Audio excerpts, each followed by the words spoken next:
बाबू ब्रजनाथ कानून पढ़ने में मग्न थे और उनके दोनों बच्चे लड़ाई करने में। श्यामा चिल्लाती कि मुन्नू मेरी गुड़िया नहीं देता। मुन्नू रोता था कि श्यामा ने मेरी मिठाई खा ली।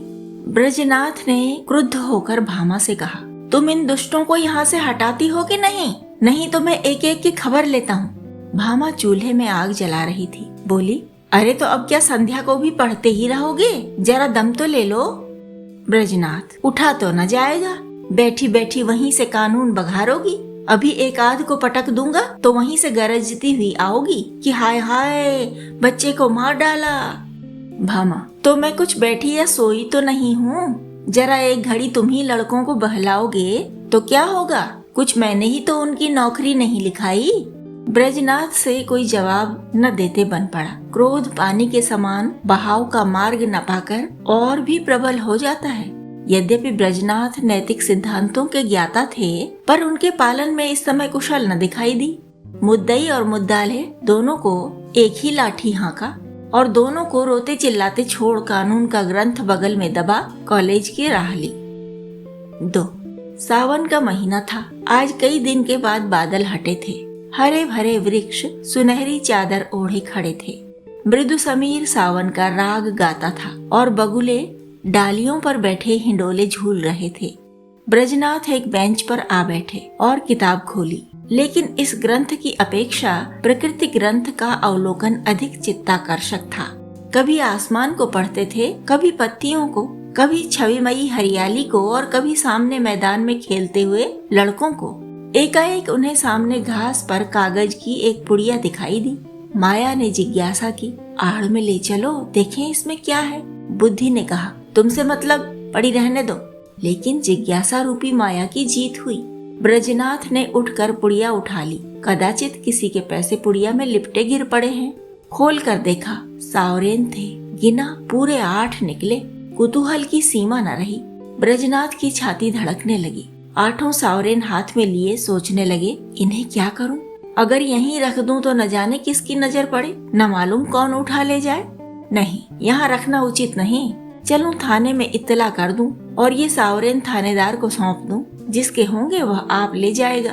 या अगर उसको न भी मिले तो मुझ पर कोई दोष न रहेगा। मैं तो अपने उत्तरदायित्व से मुक्त हो जाऊंगा।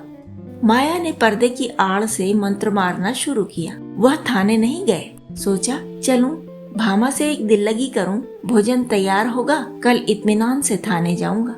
भामा ने सावरेन देखे तो हृदय में एक गुदगुदी सी हुई। पूछा, किसकी है? ब्रजनाथ, मेरी। भामा, चलो कहीं हो ना। ब्रजनाथ, पड़ी मिली है। भामा, झूठ बात, ऐसे ही भाग्य के बली हो तो सच बताओ, कहाँ मिली, किसकी है? ब्रजनाथ, सच कहता हूँ, पड़ी मिली है। भामा, मेरी कसम? ब्रजनाथ, तुम्हारी कसम। भामा गिन्नियों को पति के हाथ से छीनने की चेष्टा करने लगी। ब्रजनाथ ने कहा, क्यों छीनती हो? भामा, लाओ मैं अपने पास रख लूं। ब्रजनाथ, रहने दो, मैं इसकी इत्तला करने थाने जाता हूँ। भामा का मुख मलिन हो गया। बोली, पड़े हुए धन की क्या इत्तला? ब्रजनाथ, हाँ और क्या, इन 8 गिन्नियों के लिए ईमान बिगाड़ूंगा। भामा, अच्छा तो सवेरे चले जाना, इस समय जाओगे तो आने में देर होगी। ब्रजनाथ ने भी सोचा, यही अच्छा, थाने वाले रात को तो कोई कार्रवाई करेंगे नहीं। जब अशर्फियों को पड़ा रहना है तब जैसे थाना वैसे मेरा घर। गिन्नियां संदूक में रख दी। खा पी कर लेटे तो भामा ने हंस कर कहा, आया धन क्यों छोड़ते हो? लाओ मैं अपने लिए गुलूबंद बनवा लूं, बहुत दिनों से जी तरस रहा है। माया ने इस पर हास्य का रूप धारण किया। ब्रजनाथ ने तिरस्कार करके कहा, गुलूबंद की लालसा में गले में फांसी लगाना चाहती हो क्या? प्रातः काल ब्रजनाथ थाने के लिए तैयार हुए। कानून का एक लेक्चर छूट जाएगा, कोई हरज नहीं। वह इलाहाबाद के हाई कोर्ट में अनुवादक थे। नौकरी में उन्नति की आशा न देखकर साल भर से वकालत की तैयारी में मग्न थे। लेकिन अभी कपड़े पहन ही रहे थे कि उनके एक मित्र मुंशी गोरेवाला आकर बैठ गए और अपनी पारिवारिक दुश्चिंताओं की नाम कहानी सुनाकर अत्यंत विनीत भाव से बोले, भाई साहब, इस समय मैं इन झंझटों में ऐसा फंस गया हूँ कि बुद्धि काम नहीं करती। तुम बड़े आदमी हो, इस समय कुछ सहायता करो, ज्यादा नहीं 30 रुपए दे दो, किसी न किसी तरह काम चला लूंगा। आज 30 तारीख है, कल शाम को तुम्हें रुपए मिल जाएंगे। ब्रजनाथ बड़े आदमी तो न थे, किंतु बड़प्पन की हवा बांध रखी थी। यह मिथ्याभिमान उनके स्वभाव की एक दुर्बलता थी। केवल अपने वैभव का प्रभाव डालने के लिए ही वह मित्रों की छोटी मोटी आवश्यकताओं पर अपनी वास्तविक आवश्यकताओं को निछावर कर दिया करते थे। लेकिन भामा को इस विषय में उनसे सहानुभूति न थी। इसलिए जब ब्रजनाथ पर इस प्रकार का संकट आ पड़ता था, तब थोड़ी देर के लिए उनकी पारिवारिक शांति अवश्य ही नष्ट हो जाती थी। उनमें इनकार करने या टालने की हिम्मत न थी। वह सकुचाते हुए भामा के पास गए और बोले, तुम्हारे पास 30 रुपए तो न होंगे? मुंशी गोरेलाल मांग रहे हैं। भामा ने रुखाई से कहा, मेरे पास तो रुपए नहीं। ब्रजनाथ, होंगे तो जरूर, बहाना करती हो। भामा, अच्छा बहाना ही सही। ब्रजनाथ, तो मैं उनसे क्या कह दूं? भामा, कह दो घर में रुपए नहीं है। तुमसे न कहते बने तो मैं पर्दे की आड़ से कह दूं। ब्रजनाथ, कहने को तो मैं कह दूं, लेकिन उन्हें विश्वास न आएगा, समझेंगे बहाना कर रहे हैं। भामा, समझेंगे तो समझा करें। ब्रजनाथ, मुझसे ऐसी बेमुरौवती नहीं हो सकती। रात दिन का साथ ठहरा, कैसे इनकार करूं? भामा, अच्छा तो जो मन में आवे सो करो। मैं एक बार कह चुकी मेरे पास रुपए नहीं। ब्रजनाथ मन में बहुत खिन्न हुए। उन्हें विश्वास था कि भामा के पास रुपए हैं, लेकिन केवल मुझे लज्जित करने के लिए इनकार कर रही है। दुराग्रह ने संकल्प को दृढ़ कर दिया। संदूक से 2 गिन्नियां निकाली और गोरेलाल को देकर बोले, भाई कल शाम को कचहरी से आते ही रुपए दे जाना। ये एक आदमी की अमानत है, मैं इसी समय देने जा रहा था। यदि कल रुपए न पहुँचे तो मुझे बहुत लज्जित होना पड़ेगा, कहीं मुंह दिखाने योग्य न रहूंगा। गोरेलाल ने मन में कहा, अमानत स्त्री के सिवा और किसकी होगी, और गिन्नियां जेब में रखकर घर की राह ली। 4 आज पहली तारीख की संध्या है। ब्रजनाथ दरवाजे पर बैठे गोरेलाल का इंतजार कर रहे हैं। 5 बज गए, गोरेलाल अभी तक नहीं आए। ब्रजनाथ की आंखें रास्ते की तरफ लगी हुई थीं। हाथ में एक पत्र था, लेकिन पढ़ने में जी नहीं लगता था। हर तीसरे मिनट रास्ते की ओर देखने लगते थे, लेकिन सोचते थे आज वेतन मिलने का दिन है, इसी कारण आने में देर हो रही है, आते ही होंगे। 6 बजे गोरेलाल का पता नहीं। कचहरी के कर्मचारी एक एक करके चले आ रहे थे। ब्रजनाथ को कई बार धोखा हुआ, वह आ रहे हैं, जरूर वही हैं, वैसी ही अचकन है, वैसे ही टोपी है, चाल भी वही है, हाँ वही है, इसी तरफ आ रहे हैं। अपने हृदय से एक बोझा सा उतरता मालूम हुआ, लेकिन निकट आने पर ज्ञात हुआ कि कोई और है। आशा की कल्पित मूर्ति दुराशा में बदल गई। ब्रजनाथ का चित्त खिन्न होने लगा। वह एक बार कुर्सी से उठे, बरामदे की चौखट पर खड़े हो सड़क पर दोनों तरफ निगाह दौड़ाई। कहीं पता नहीं। 2-3 बार दूर से आते हुए इकों को देखकर भ्रम हुआ। आकांक्षा की प्रबलता। 7 बजे चिराग जल गए। सड़क पर अंधेरा छाने लगा। ब्रजनाथ सड़क पर उद्विग्न भाव से टहलने लगे। इरादा हुआ गोरेलाल के घर चलूं। उधर कदम बढ़ाए, लेकिन हृदय कांप रहा था कि कहीं वह रास्ते में आते हुए न मिल जाएं, तो समझें कि थोड़े से रुपयों के लिए इतने व्याकुल हो गए। थोड़ी ही दूर गए कि किसी को आते देखा। भ्रम हुआ गोरेलाल है। मुड़े और सीधे बरामदे में आकर दम लिया, लेकिन फिर वही धोखा, फिर वही भ्रांति। तब सोचने लगे कि इतनी देर क्यों हो रही है। क्या अभी तक वह कचहरी से न आए होंगे? ऐसा कदापि नहीं हो सकता। उनके दफ्तर वाले मुद्दत हुई, निकल गए। बस 2 बातें हो सकती हैं। या तो उन्होंने कल आने का निश्चय कर लिया, समझे होंगे रात को कौन जाए, या जानबूझकर बैठे होंगे, देना न चाहते होंगे। उस समय उनको गरज थी, इस समय मुझे गरज है, मैं ही किसी को क्यों न भेज दूं। लेकिन किसे भेजूं? मुन्ना जा सकता है, सड़क ही पर मकान है। यह सोचकर कमरे में गए, लैंप जलाया और पत्र लिखने बैठे, मगर आंखें द्वार की ही ओर लगी हुई थीं। अकस्मात किसी के पैरों की आहट सुनाई दी। पत्र को एक किताब के नीचे दबा लिया और बरामदे में चले आए। देखा पड़ोस का एक कुंजड़ा तार पढ़ाने आया है। उससे बोले, भाई इस समय फुर्सत नहीं है, थोड़ी देर में आना।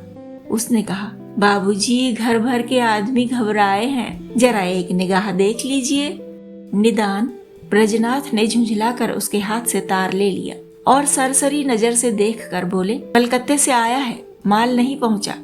कुंजड़े ने डरते डरते कहा, बाबूजी इतना और देख लीजिए, किसने भेजा है। इस पर ब्रजनाथ ने तार फेंक दिया और बोले, मुझे इस वक्त फुर्सत नहीं है। 8 बज गए। ब्रजनाथ को निराशा होने लगी। मुन्नू इतनी रात नहीं जा सकता। मन में निश्चय किया, आज ही जाना चाहिए। भला से बुरा मानेंगे, इसकी कहाँ तक चिंता करूं? स्पष्ट कह दूंगा, मेरे रुपए दे दो। भलमानसी भले मानसों से निभाई जा सकती है, ऐसे धूर्तों के साथ भलमनसी का व्यवहार करना मूर्खता है। अचकन पहनी, घर में जाकर कहा, जरा एक काम से बाहर जाता हूँ, किवाड़ें बंद कर लो। चलने को तो चले, लेकिन पग पग पर रुकते जाते थे। गोरेलाल का घर दूर से दिखाई दिया, लैंप जल रहा था। ठिठक गए और सोचने लगे, चलकर क्या कहूँगा। कहीं उन्होंने जाते जाते रुपए निकाल कर दे दिए और देर के लिए क्षमा मांगी तो मुझे बड़ी झेप होगी। वह मुझे क्षुद्र, ओछा, धैर्यहीन समझेंगे। नहीं, रुपयों की बातचीत करूं। कहूंगा, भाई घर में बड़ी देर से पेट दर्द कर रहा है, तुम्हारे पास पुराना तेज सिरका तो नहीं है? मगर नहीं, यह बहाना कुछ भद्दा सा प्रतीत होता है। साफ कलई खुल जाएगी। ओह, इस झंझट की जरूरत ही क्या है? वह मुझे देखकर आप ही समझ जाएंगे। इस विषय में बातचीत की कुछ नौबत ही न आवेगी। ब्रजनाथ इसी उधेड़ बुन में आगे बढ़ते चले जाते थे। जैसे नदी में लहरें चाहे किसी ओर पर चलें, धारा अपना मार्ग नहीं छोड़ती। गोरेलाल का घर आ गया। द्वार बंद था। ब्रजनाथ को उन्हें पुकारने का साहस न हुआ। समझे खाना खा रहे होंगे। दरवाजे के सामने से निकले और धीरे धीरे टहलते हुए 1 मील तक चले गए। 9 बजने की आवाज कान में आई। गोरेलाल भोजन कर चुके होंगे, यह सोचकर लौट पड़े। लेकिन द्वार पर पहुंचे तो अंधेरा था। वह आशा रूपी दीपक बुझ गया था। 1 मिनट तक दुविधा में खड़े रहे। क्या करूं? अभी बहुत दूर सवेरा है। इतनी जल्दी सो गए होंगे। दबे पांव बरामदे पर चढ़े। द्वार पर कान लगाकर सुना। चारों ओर ताक रहे थे कि कहीं कोई देख न ले। कुछ बातचीत की भनक कान में पड़ी। ध्यान से सुना। स्त्री कह रही थी, रुपए तो सब उठ रहे, ब्रजनाथ को कहाँ से दोगे? गोरेलाल ने उत्तर दिया, ऐसी कौन सी उतावली है, फिर दे देंगे। और दरख्वास्त दे दी है, कल मंजूर हो ही जाएगी। 3 महीने के बाद लौटेंगे, तब देखा जाएगा। ब्रजनाथ को ऐसा जान पड़ा मानो मुंह पर किसी ने तमाचा मार दिया। क्रोध और नैराश्य से भरे हुए बरामदे में उतर गए। घर चले तो सीधे कदम न पड़ते थे, जैसे कोई दिन भर का थका मांदा पथिक हो। 5 ब्रजनाथ रात भर करवटें बदलते रहे। कभी गोरेलाल की धूर्तता पर क्रोध आता था, कभी अपनी सरलता पर। मालूम नहीं किस गरीब के रुपए हैं, उस पर क्या बीती होगी। लेकिन अब क्रोध या खेद से क्या लाभ। सोचने लगे, रुपए कहाँ से आवेंगे। भामा पहले ही इनकार कर चुकी है। वेतन में इतनी गुंजाइश नहीं। 10-5 रुपए की बात होती तो कतर ब्योंत करता। तो क्या करूं, किसी से उधार लूं। मगर मुझे कौन देगा। आज तक किसी से मांगने का संयोग नहीं पड़ा और अपना कोई ऐसा मित्र है भी नहीं। जो लोग हैं मुझी को सताया करते हैं, मुझे क्या देंगे। हाँ, यदि कुछ दिन कानून छोड़कर अनुवाद करने में परिश्रम करूं तो रुपए मिल सकते हैं। कम से कम 1 मास का कठिन परिश्रम है। सस्ते अनुवादकों के मारे दर भी तो गिर गई है। हाँ निर्दयी, तूने बड़ी दगा की। न जाने किस जन्म का बैर चुकाया है, कहीं का न रखा। दूसरे दिन ब्रजनाथ को रुपयों की धुन सवार हुई। सवेरे कानून के लेक्चर में सम्मिलित होते, संध्या को कचहरी से तजबीजों का पुलिंदा घर लाते और आधी रात तक बैठे अनुवाद किया करते। सिर उठाने की मोहलत न मिलती। कभी 1-2 भी बज जाते। जब मस्तिष्क बिल्कुल शिथिल हो जाता तब विवश होकर चारपाई पर पड़े रहते। लेकिन इतने परिश्रम का अभ्यास न होने के कारण कभी कभी सिर में दर्द होने लगता, कभी पाचन क्रिया में विघ्न पड़ जाता, कभी ज्वर चढ़ा आता। इस पर भी वह मशीन की तरह काम में लगे रहते। भामा कभी कभी झुंझला कर कहती, अजी लेट भी रहो, बड़े धर्मात्मा बने हो। तुम्हारे जैसे 10-5 आदमी और होते तो संसार का काम ही बंद हो जाता। ब्रजनाथ इस बाधाकारी व्यंग का उत्तर न देते। दिन निकलते ही फिर वही चरखा ले बैठते। यहाँ तक कि 3 सप्ताह बीत गए और 25 रुपए हाथ आ गए। ब्रजनाथ सोचते थे 2-3 दिन में बेड़ा पार है, लेकिन 21वें दिन उन्हें प्रचंड ज्वर चढ़ आया और 3 दिन तक न उतरा। छुट्टी लेनी पड़ी। शैया सेवी बन गए। भादों का महीना था। भामा ने समझा पित्त का प्रकोप है, लेकिन जब 1 सप्ताह तक डॉक्टर की औषधि सेवन करने पर भी ज्वर न उतरा तब घबराई। ब्रजनाथ प्रायः ज्वर में बकझक भी करने लगते।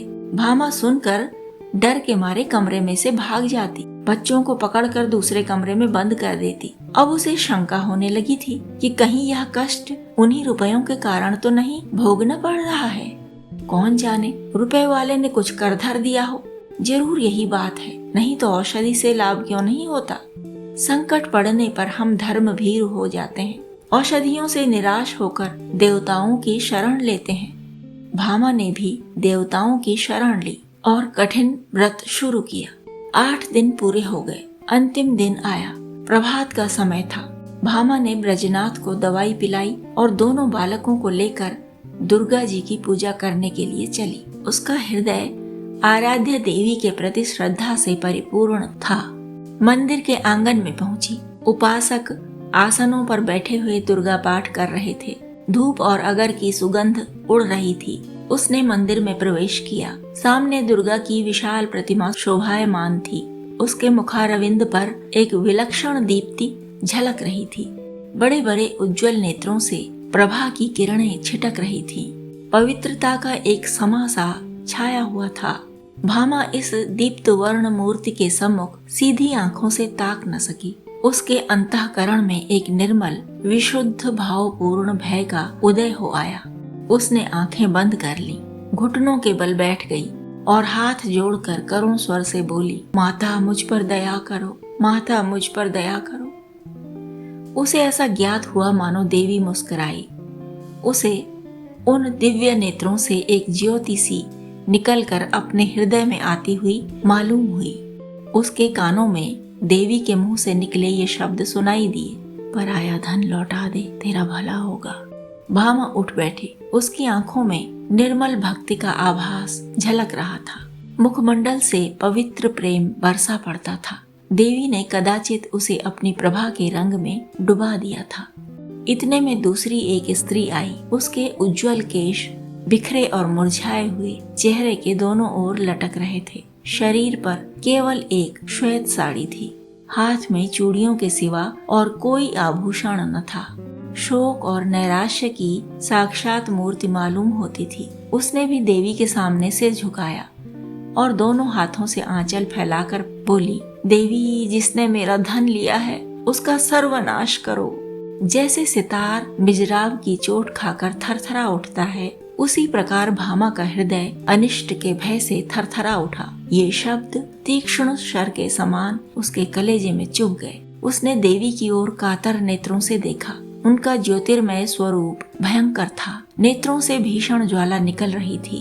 भामा के अंतःकरण में सर्वथा आकाश से, मंदिर के सामने वाले वृक्षों से, मंदिर के स्तंभों से, सिंहासन के ऊपर जलते हुए दीपक से और देवी के विकराल मुंह से ये शब्द निकलकर गूंजने लगे, पराया धन लौटा दे, नहीं तो तेरा सर्वनाश हो जाएगा। भामा खड़ी हो गई और उस वृद्धा से बोली, क्यों माता, तुम्हारा धन किसी ने ले लिया है? वृद्धा ने इस प्रकार उसकी ओर देखा मानो डूबते को तिनके का सहारा मिला। बोली, हाँ बेटी। भामा, कितने दिन हुए? वृद्धा, कोई 1.5 महीना। भामा, कितने रुपए थे? वृद्धा, पूरे 120। भामा, कैसे खोए? वृद्धा, क्या जाने, कहीं गिर गए। मेरे स्वामी पलटन में नौकर थे। आज कई बरस हुए वह परलोक सिधारे। अब मुझे सरकार पेंशन मिलती है। अब की 2 साल की पेंशन एक साथ ही मिली थी। खजाने से रुपए लेकर आ रही थी। मालूम नहीं कब और कहाँ गिर पड़े। 8 गिन्नियां थीं। भामा, अगर वे तुम्हें मिल जाएं तो क्या दोगी? वृद्धा, अधिक नहीं, उसमें से 50 रुपए दे दूंगी। भामा, रुपए क्या होंगे, कोई उससे अच्छी चीज दो। वृद्धा, बेटी, और क्या दूं? जब तक जीऊंगी तुम्हारा यश गाऊंगी। भामा, नहीं, इसकी मुझे आवश्यकता नहीं। वृद्धा, बेटी, इसके सिवा मेरे पास क्या है? भामा, मुझे आशीर्वाद दो। मेरे पति बीमार हैं, वह अच्छे हो जाएं। वृद्धा, क्या उन्हीं को रुपए मिले हैं? भामा, हाँ, वह उसी दिन से तुम्हें खोज रहे हैं। वृद्धा घुटनों के बल बैठ गई और आंचल फैलाकर कंपित स्वर से बोली, देवी, इनका कल्याण करो। भामा ने फिर देवी की ओर सशंक दृष्टि से देखा। उनके दिव्य रूप पर प्रेम का प्रकाश था। आंखों में दया की आनंददायिनी झलक थी। उस समय भामा के अंतःकरण में कहीं स्वर्गलोक से यह ध्वनि सुनाई दी, जा तेरा कल्याण होगा। संध्या का समय है। भामा ब्रजनाथ के साथ इक्के पर बैठी तुलसी के घर उसकी थाती लौटाने जा रही है। ब्रजनाथ के बड़े परिश्रम की कमाई डॉक्टर की भेंट हो चुकी है, लेकिन भामा ने एक पड़ोसी के हाथ अपने कानों के झुमके बेचकर रुपए जुटाए हैं। जिस समय झुमके बनकर आए थे, भामा बहुत प्रसन्न हुई थी। आज उन्हें बेचकर वह उससे भी अधिक प्रसन्न है। जब ब्रजनाथ ने 8 गिन्नियां उसे दिखाई थीं, उसके हृदय में एक गुदगुदी सी हुई थी, लेकिन यह हर्ष मुख पर आने का साहस न कर सका था। आज उन गिन्नियों को हाथ से जाते समय उसका हार्दिक आनंद आंखों में चमक रहा है, होठों पर नाच रहा है, कपोलों को रंग रहा है और अंगों पर किलोल कर रहा है। वह इंद्रियों का आनंद था, यह आत्मा का आनंद है। वह आनंद लज्जा के भीतर छिपा हुआ था, यह आनंद गर्व से बाहर निकला पड़ता है। तुलसी का आशीर्वाद सफल हुआ। आज पूरे 3 सप्ताह के बाद ब्रजनाथ तकिए के सहारे बैठे थे। वह बार बार भामा को प्रेम पूर्ण नेत्रों से देखते थे। वह आज उन्हें देवी मालूम होती थी। अब तक उन्होंने उसके बाह्य सौंदर्य की शोभा ही देखी थी, आज वह उसका आत्मिक सौंदर्य देख रहे हैं। तुलसी का घर एक गली में था। इक्का सड़क पर जाकर ठहर गया। ब्रजनाथ इक्के पर से उतरे और अपनी छड़ी टेकते हुए भामा के हाथों के सहारे तुलसी के घर पहुँचे। तुलसी ने रुपए लिए और दोनों हाथ फैलाकर आशीर्वाद दिया, दुर्गा जी तुम्हारा कल्याण करें। तुलसी का वर्णहीन मुख वैसे ही खिल गया जैसे वर्षा के पीछे वृक्षों की पत्तियां खिल जाती हैं। सिमटा हुआ अंग फैल गया, गालों की झुर्रियां मिटती दिख पड़ी। ऐसा मालूम होता था मानो उसका कायाकल्प हो गया। वहां से आकर ब्रजनाथ अपने द्वार पर बैठे हुए थे कि गोरेलाल आकर बैठ गए। ब्रजनाथ ने मुंह फेर लिया। गोरेलाल बोले, भाई साहब कैसी तबीयत है? ब्रजनाथ, बहुत अच्छी तरह हूँ। गोरेलाल, मुझे क्षमा कीजिएगा, मुझे इसका बहुत खेद है कि आपके रुपए देने में इतना विलंब हुआ। पहली तारीख ही को घर से एक आवश्यक पत्र आ गया और मैं किसी तरह 3 महीने की छुट्टी लेकर भागा। वहाँ की विपत्ति कथा कहूँ तो समाप्त न हो, लेकिन आपकी बीमारी का शोक समाचार सुनकर आज भागा चला आ रहा हूँ। ये लीजिए रुपए हाजिर हैं। इस विलंब के लिए अत्यंत लज्जित हूँ। ब्रजनाथ का क्रोध शांत हो गया। विनय में कितनी शक्ति है। बोले, जी हाँ, बीमार तो था लेकिन अब अच्छा हो गया हूँ। आपको मेरे कारण व्यर्थ कष्ट उठाना पड़ा। यदि इस समय आपको असुविधा हो तो रुपए फिर दे दीजिएगा। मैं अब उऋण हो गया हूँ, कोई जल्दी नहीं है। गोरेलाल विदा हो गए। ब्रजनाथ रुपए लिए हुए भीतर आए और भामा से बोले, ये लो अपने रुपए। गोरेलाल दे गए। भामा ने कहा, ये मेरे रुपए नहीं, तुलसी के हैं। एक बार पराया धन लेकर सीख गई।